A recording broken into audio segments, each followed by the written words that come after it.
আজকে ছাত্র যুব নাগরিক সমাবেশ 2025 আজকে বিরল কলেজ মাঠে আজকের এই সমাবেশের সম্মানিত সভাপতি হাফেজ আব্দুর রশিদ উপস্থিত আছেন। আমাদের প্রধান অতিথি হিসাবে উপস্থিত আছেন বাংলাদেশ জামাত ইসলামের আমির দিনাজপুর জেলা শাখা অধ্যক্ষ আনিসুর রহমান। আজকে যিনি মেহমান আসলেন, যিনি আমরা যিনার বক্তব্য শোনার জন্য অধীর, জনাব মোহাম্মদ জাহিদুল ইসলাম, কেন্দ্রীয় সভাপতি বাংলাদেশ ইসলামী ছাত্র শিবির, আরও অন্যান্য বিশেষ অতিথির বক্তব্য শুনছি। আমি সকলকে সম্বোধন না করে আমার সামনে উপস্থিত ভাই ও বোনেরা, আসসালামু আলাইকুম ওয়া রাহমাতুল্লাহি ওয়া বারাকাতুহু। সাংবাদিক বৃন্দ, বন্ধুরা, এবং আজকে যারা এর রৌদ্রের মধ্যে উপস্থিত হয়ে কষ্ট করে আসলে কথাগুলো শুনছে মনোযোগ দিয়ে, এই জন্য আমি আল্লাহর কাছে শুকরিয়া জ্ঞাপন করছি। সবাই আলহামদুলিল্লাহ। কথা বলার সুযোগ নেই, আজান হয়েছে, প্রধান মেহমান আছেন। আমি এতটুকু বলতে চাই, আল্লাহ তাআলা যদি আমাকে এই সুযোগ দেন, আপনাদের মতামতের ভিত্তিতে যদি দায়িত্ব আমি পাই, আমি এক কথায় বলে দিলাম, 40 বছর চাকরি করে রিটায়ার করছি, 5 বছর ভাইস চেয়ারম্যান ছিলাম, যৌবনকালে কিছু করিনি, আল্লাহকে ভয় করে আমি সামনে যদি হই, ইনশাআল্লাহ আপনাদের খাদেম হিসাবে কাজ করবো। ইনশাআল্লাহ আমি চাকর হিসাবে কাজ করব। স্পষ্ট হাদিসে আছে, ফাল ইমামুল্লাযী আলান নাসি রাইন ওয়া হুয়া মাসউলুন রায়াতিহি। রাইন শব্দটা পড়ে দেখবেন, একজন খাদেম, একজন হলো রাখাল। এই রাখালিয়াতের দায়িত্ব 3,66,000 মানুষের বিরল বোচাগঞ্জে এই দায়িত্ব পালন করার যার জীবন দিয়ে আপনাদের সহযোগিতা নিয়ে আমি কাজ করার চেষ্টা করব। অনেক কথা আছে, বললাম না, রাস্তাঘাট, পুল, কালভার্ট, ব্রিজ, আরো বিভিন্ন রকম স্কুল, কলেজ, মাদ্রাসা সব সফর করে দেখছি। আজকে চিনির কলেজে ঘুরে আসলাম।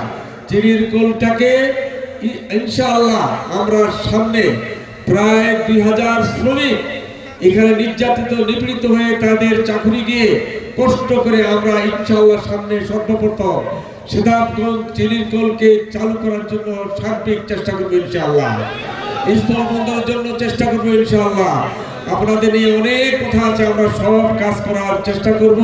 আমি যেহেতু আজান হয়েছে, আপনাদের দোয়া চাচ্ছি। আপনাদের দোয়া, আপনাদের কাজ, আসলে হন্যে হয়ে মহিলারা ও মা বোনদের কথা আমি বলতেছি না, রাত দিন গ্রুপে গ্রুপে, গ্রামে গ্রামে, প্রতিটা বাড়িতে তারা আমার লিফলেট গুলো দাওয়াতি কাজ করতেছেন। আল্লাহ তুমি মা বোনদেরকে তুমি হেফাজত করো, তাদের তুমি আসলে এই ওসিলায় জীবনের সমস্ত গুলো মাফ করে দাও। পুরুষ ভাইরা বলছে, শ্রমিকরা বলতেছে, সমস্ত লোকরা আমাদের কাজ করতেছে। আমি আর কথা বেশি না বাড়িয়ে আমার কথা এখানে শেষ করছি। সকলের সুস্বাস্থ্য কামনা করে দোয়া চেয়ে এখানে শেষ করলাম। আসসালামু আলাইকুম ওয়া রাহমাতুল্লাহি ওয়া বারাকাতুহু।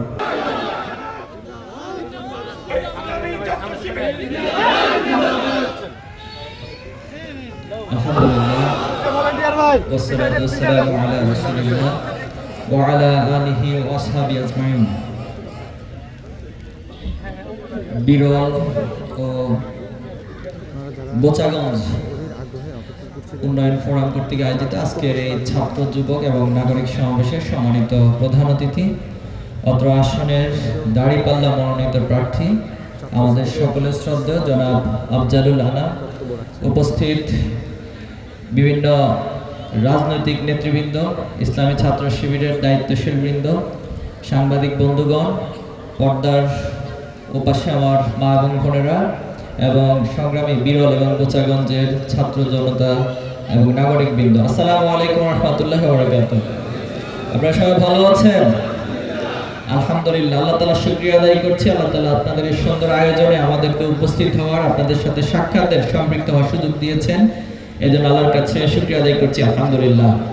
দরুদ ও সালাম পেশ করছি বিশ্ব মানবতার মুক্তিদূত, সর্বকালের শ্রেষ্ঠ মানব, আমাদের প্রিয় নবী হযরত মুহাম্মদ মুস্তাফা সাল্লাল্লাহু আলাইহি সাল্লামের প্রতি। শহীদদের শাহাদাতের মর্যাদা কামনা করছি। যারা আল্লাহর এই জমিনে দ্বীন প্রতিষ্ঠার জন্য, যারা আল্লাহর এই জমিনে ন্যায় প্রতিষ্ঠার জন্য, সকল জুলুম এবং নির্যাতনের অবসানের জন্য, সকল বৈষম্যকে দূর করার জন্য তাদের জীবনকে আল্লাহর রাস্তায় কোরবানি করেছেন। আমরা তাদের জন্য দোয়া করছি। বিশেষ করে 2024-এর জুলাই এবং আগস্টে শহীদ আবু সাঈদ থেকে শুরু করে যে শত শত ভাইয়েরা বোনেরা জীবন দিয়েছেন, আমরা তাদেরকে স্মরণ করছি এবং তাদের জন্য দোয়া করছি। আল্লাহ সবাইকে উত্তম, আল্লাহ তাআলা সবাইকে শাহাদাতের সর্বোচ্চ মর্যাদা দান করুন, আল্লাহুম্মা আমিন। সেই সাথে আপনারা অবগত আছেন যে বাংলাদেশের সাবেক 3 বারের প্রধানমন্ত্রী বেগম খালেদা জিয়া তিনি অসুস্থ অবস্থায় আছেন, মুমূর্ষু অবস্থায় আছেন। আমরা আজকের এই মজলিস থেকে, সমাবেশ থেকে ওনার জন্য দোয়া করছি, আল্লাহ ওনাকে সুস্থতা দান করুন, আল্লাহুম্মা আমিন।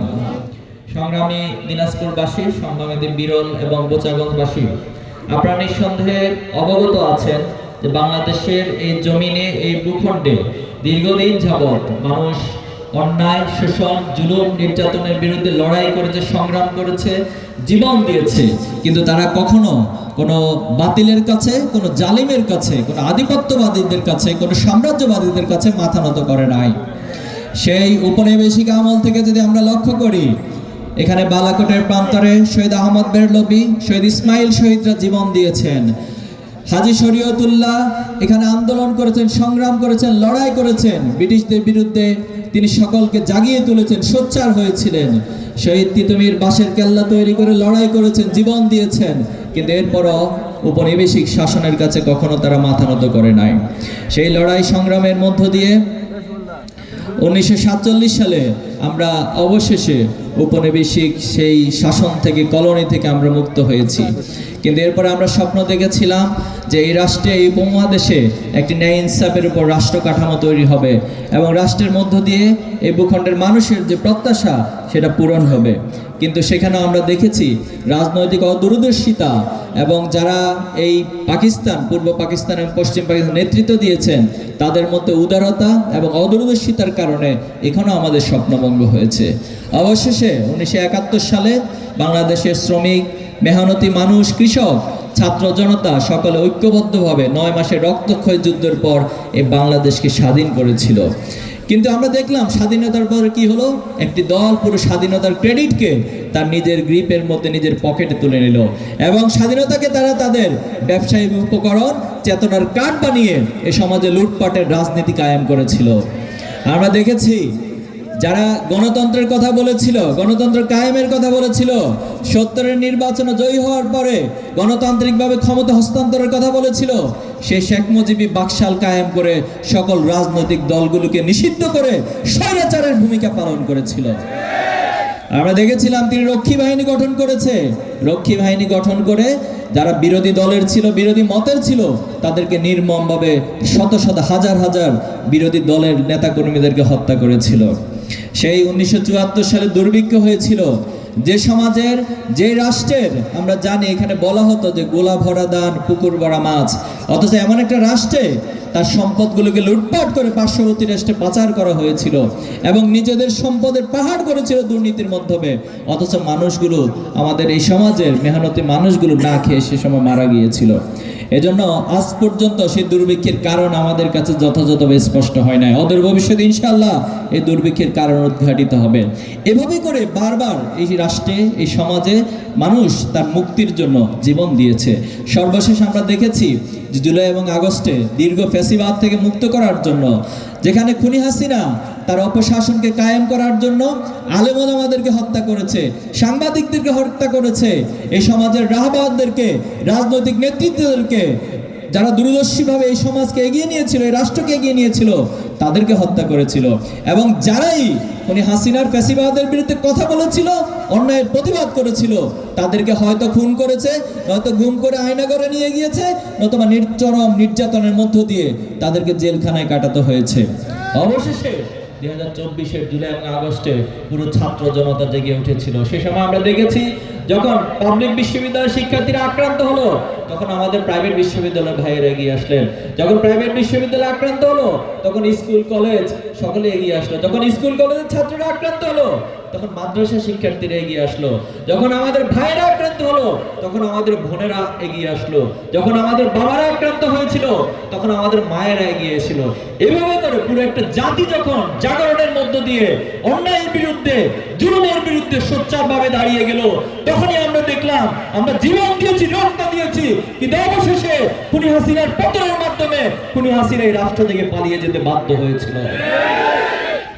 এজন্য আমাদের ধমনীতে শহীদের রক্ত প্রবাহিত। আমরা যুগে যুগে আলেম ওলামা থেকে শুরু করে এই সমাজের জন্য, এই রাষ্ট্রের জন্য যারা জীবন দিয়েছে, রক্ত দিয়েছে, এই প্রজন্ম তাদের রক্তকে ধারণ করে। এজন্য অদূর ভবিষ্যতেও আমরা এই বাংলাদেশে কোনো আধিপত্যবাদের, কোনো সাম্রাজ্যবাদের কোনো ধরনের হুকুমত অথবা তাদের কোনো ক্ষমতা এখানে আমরা টিকতে দিব না ইনশাআল্লাহ। আমরা স্বপ্ন দেখছি বাংলাদেশের রাজনীতিতে একটা গুণগত পরিবর্তন হোক। আমরা চাই এখানে কাদা ছোড়াছুটির রাজনীতি না হোক, এখানে সারাদিন আরেকজনকে ঘায়েল করার রাজনীতি না হোক। প্রত্যেকে তার নিজস্ব এজেন্ডা নিয়ে সে নিজে কি করতে চায় সেটা নিয়ে হাজির হোক। আমরা এই সমাজে কোনো হত্যার রাজনীতি দেখতে চাই না। আপনারা চান? আমরা কোনো ব্যক্তি বা দলের বিরুদ্ধে না, আমরা কোনো ব্যক্তি দলের বিরোধিতা করা আমাদের কাজ না, এটা আমাদের কাজ হতে পারে না। কিন্তু এই সমাজে যারা পাথর মেরে হত্যা করবে তাদের বিরুদ্ধে আমরা দাঁড়িয়ে যাব। এই সমাজে যারা খুনের রাজনীতি, যারা নিজেদের দলের নমিনেশন না পাওয়ার কারণে নিজের দলের কর্মীকে হত্যা করে, এই ধরনের রাজনীতি বাংলাদেশে চলতে পারে না। আজকে আমাদের সমাজের বাস স্ট্যান্ডে যাবেন, বাজারগুলোতে যাবেন, চাঁদাবাজদের উৎপাতের কারণে মানুষ ঠিকমতো ব্যবসা করতে পারে না। আমরা এমন রাজনীতি বাংলাদেশে চাই না। আমরা চাই এখানে সকলেই তার নিজস্ব এজেন্ডা নিয়ে হাজির হবে, মানুষের কল্যাণের জন্য, মানুষের সেবার জন্য যে রাজনীতি, সেই রাজনীতি করতে হবে। আর যারা এই সেবার রাজনীতি না করে অতীতের বস্তাপচা রাজনীতি করবেন, তাদেরকে জুলাই আগস্টের মতোই এই প্রজন্ম প্রত্যাখ্যান করবে। সংগ্রামী উপস্থিতি, আমরা চাই আমাদের রাষ্ট্রে এমন নেতা নির্বাচিত হোক যারা মানুষের কল্যাণের জন্য কাজ করবে। আমরা চাই যে তাদেরকে, অতীতে আমরা দেখেছি একটা ন্যায় বিচারের জন্য গ্রামের মেম্বারদের পিছনে পিছনে, গ্রামের চেয়ারম্যানদের পিছনে পিছনে তার জীবন ক্ষয় হয়ে যেত, এবং ন্যায় বিচারের নামে, অর্থনৈতিক লেনদেনের নামে বরঞ্চ অন্যায় অবিচার মানুষের উপর করা হতো। এজন্য আমরা চাই অদূর ভবিষ্যতে এমন নেতা আমাদের মাঝ থেকে আসুক যে ন্যায় বিচারের জন্য তার পিছনে দৌড়াতে হবে না। ন্যায় বিচার প্রত্যেক মাজলুমের, প্রত্যেক অধিকার বঞ্চিত মানুষের কাছে তার অধিকার পৌঁছে দিবে। আমরা চাই যে এমন রাজনীতি, এমন নেতা আমাদের নির্বাচিত হোক, বেকারদেরকে, যুবকদেরকে মানুষদের পিছনে পিছনে, নেতাদের পিছনে দৌড়াতে হবে না, বরং প্রত্যেককে তার যোগ্যতার আলোকে এই রাষ্ট্রের নেতারা তাদের জন্য কর্মসংস্থানের ব্যবস্থা করবে। আমরা এমন রাজনীতি চাই।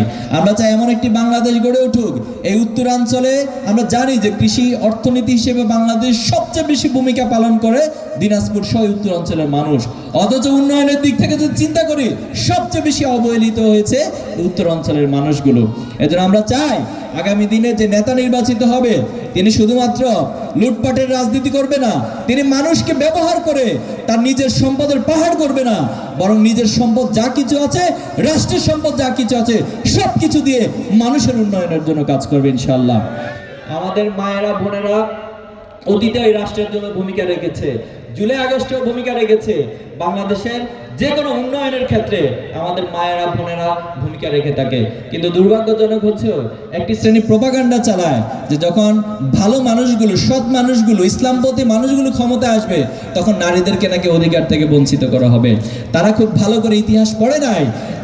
জাহিলিয়াতে নারীদেরকে একটি ভোগ্য পণ্য হিসেবে ব্যবহার করতে হতো, কিন্তু যখন ইসলামের আগমন ঘটলো তখন নারীদেরকে সমানের সবচেয়ে সম্মানিত জায়গায় আসীন করা হয়েছিল। আপনি হাদিস নিঃসন্দেহে জানেন যে আল্লাহ রাসূলুল্লাহ সাল্লামকে একবার প্রশ্ন করা হয়েছিল যে আমার কাছে সম্মানের দিক থেকে পৃথিবীতে সবচেয়ে বেশি কে সম্মানের অধিকার রাখে? তখন আল্লাহ রাসূলুল্লাহ সাল্লাম বলেছিলেন তোমার মা। বলা হয়েছে এরপরে কে? তোমার মা। এরপরে কে? তোমার মা। এরপরে কে? তোমার বাবা। তিনবার মায়ের এই গুরুত্ব এবং সম্মানকে আল্লাহ তাআলা উপস্থাপন করেছেন।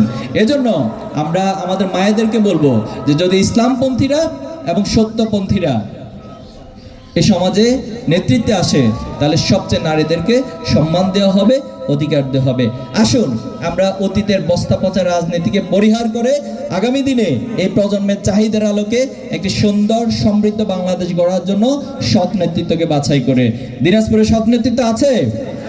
আপনারা খুঁজে পেয়েছেন আপনাদের নেতৃত্বকে? ওনার জন্য পরিশ্রম করতে পারবেন এবং ওনাকে এই সমাজে দাতা হিসেবে প্রতিষ্ঠা করার জন্য আমরা আমাদের সকলের সর্বোচ্চটুকু দিয়ে কাজ করব ইনশাআল্লাহ। এবং আগামীর বাংলাদেশ নিঃসন্দেহে জুলাই এবং আগস্টের শহীদদের আকাঙ্ক্ষার বাংলাদেশ হবে। আগামীর বাংলাদেশ সমৃদ্ধ বাংলাদেশ হবে, প্রজন্মের স্বপ্নের বাংলাদেশ হবে। আল্লাহ আমাদের সহায় হন। নাসরুম মিনাল্লাহি ওয়া ফাতহুম কারীম ওয়া বাশশিরিল মুমিনিন। আসসালামু আলাইকুম ওয়া রাহমাতুল্লাহ।